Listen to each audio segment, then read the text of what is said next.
menyatakan bahwa vaksin AstraZeneca berdampak pada pembekuan darah. Menteri Kesehatan Budi Gunadi Sadikin kemarin mengatakan distribusi dan penggunaan vaksin COVID-19 dari AstraZeneca ini di Indonesia masih menunggu rekomendasi serta review dari Badan Kesehatan Dunia atau WHO dan Badan Pengawasan Obat dan Makanan atau BPOM. Lalu apakah benar vaksin AstraZeneca dapat membekukan darah dan bagaimana dampaknya pada program vaksinasi di Indonesia? Kita akan bahas lengkapnya dalam Fact Check hari ini pemirsa. Sebelum saya jelaskan apakah benar vaksin AstraZeneca dapat membekukan darah, kita lihat dulu perkembangan penggunaan vaksin AstraZeneca di dunia. Ada sejumlah negara yang pada pekan lalu ini menangguhkan atau menunda penggunaan vaksin AstraZeneca selama 2 minggu untuk meninjau ulang vaksin tersebut. Di antaranya ini adalah Austria, ada Denmark, Islandia, Norwegia, Estonia, Belanda, Luxembourg, Lithuania, dan Latvia.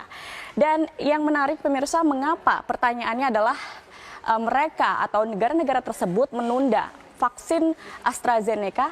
Nah, ini adalah bentuk kewaspadaan pemirsa karena European Medicine Agency atau Agensi Obat-obatan Eropa menyatakan bahwa hingga 9 Maret 2021 terdapat 22 kasus pembekuan darah dari 3 juta orang lebih yang divaksin AstraZeneca.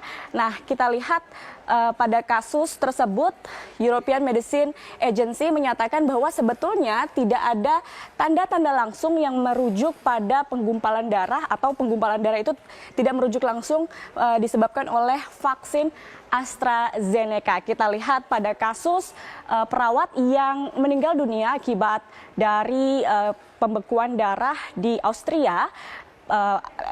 European Medicine Agency ini juga menyatakan bahwa tidak ada pada penyelidikan awal, tidak ada yang menunjukkan bahwa kasus kematian tersebut disebabkan oleh vaksin AstraZeneca.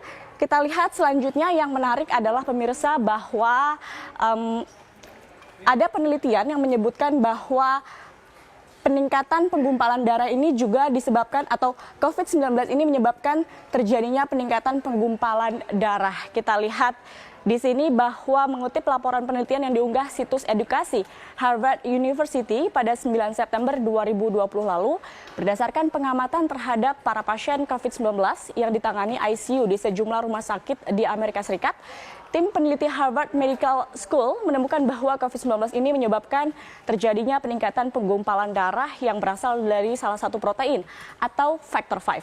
Hal ini terlihat dari adanya aktivitas factor V yang memicu terjadinya penggumpalan darah sehingga beberapa pasien membutuhkan antikoagulan atau pengenceran darah. Temuan ini juga dimuat dalam The American Journal of Hematology pada 24 Agustus 2020. Dan Profesor Patologi Harvard Medical School Elizabeth Van Cott ini juga menyatakan bahwa selain COVID-19 saya belum pernah melihat ada hal lain yang menyebabkan peningkatan faktor V dan saya telah melakukan ini selama 25 tahun. Jika disederhanakan, pada pasien COVID-19 dengan gejala berat, kondisi tubuh ini menjadi mudah lelah memerangi virus, sehingga peradangan mempengaruhi dinding pembuluh darah dan dapat meningkatkan resiko pembekuan darah, seperti di jalur vena, kateter, dan juga arteri, paru-paru, termasuk jari kaki. Sekarang kita lihat lagi informasi terkait vaksin AstraZeneca. Kita lihat ini adalah fakta-fakta mengenai vaksin AstraZeneca.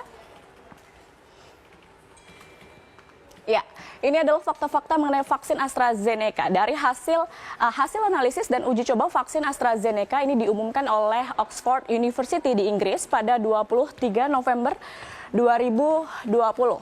Vaksin yang juga bernama ChAdOx1-nCoV-19 atau AZD122 ini diuji coba di Inggris dan Brazil dan dikatakan mendapatkan atau uji coba tersebut merujuk keberhasilan hingga 90%. Lalu kemudian kita lihat di sini bahwa cara kerja pembuatan vaksin ini menyebarkan vektor modifikasi virus yang sebelumnya telah dilemahkan pada simpanse. Dan kita lihat sementara kandungan AstraZeneca ini berisi bahan genetik dari protein lonjakan.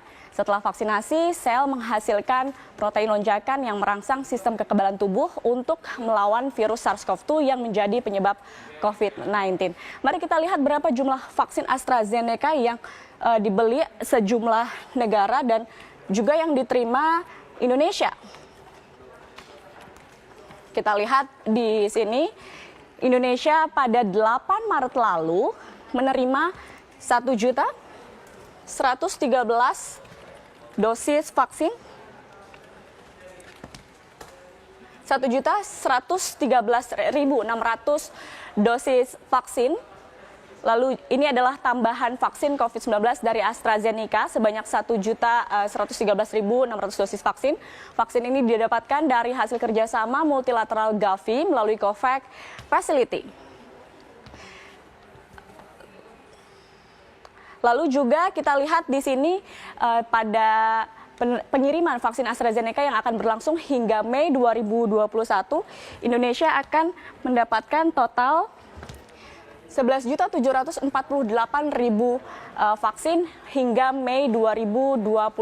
Sementara itu kita lihat data pembelian dosis vaksin AstraZeneca di negara dan kawasan lainnya. Kita lihat ini adalah Uni Afrika mendapat atau membeli ada 500 juta dosis vaksin AstraZeneca, Uni Eropa 400 juta dosis vaksin, Amerika Serikat 300 juta dosis vaksin, COVAX Facility 170 juta dosis vaksin, Jepang 120 juta dosis vaksin, Brazil 102 juta dosis vaksin, Inggris 100 juta dosis vaksin, Meksiko 77,4 juta dosis vaksin, Thailand 61 juta dosis vaksin, Australia 52,8 juta dosis vaksin. Itu dia pemirsa negara-negara atau kawasan yang telah membeli dan menggunakan vaksin AstraZeneca. Nah, melihat isu yang terus berkembang, Menteri Kesehatan Budi Gunadi Sadikin menyatakan akan menunggu hasil kajian dari BPOM dan WHO.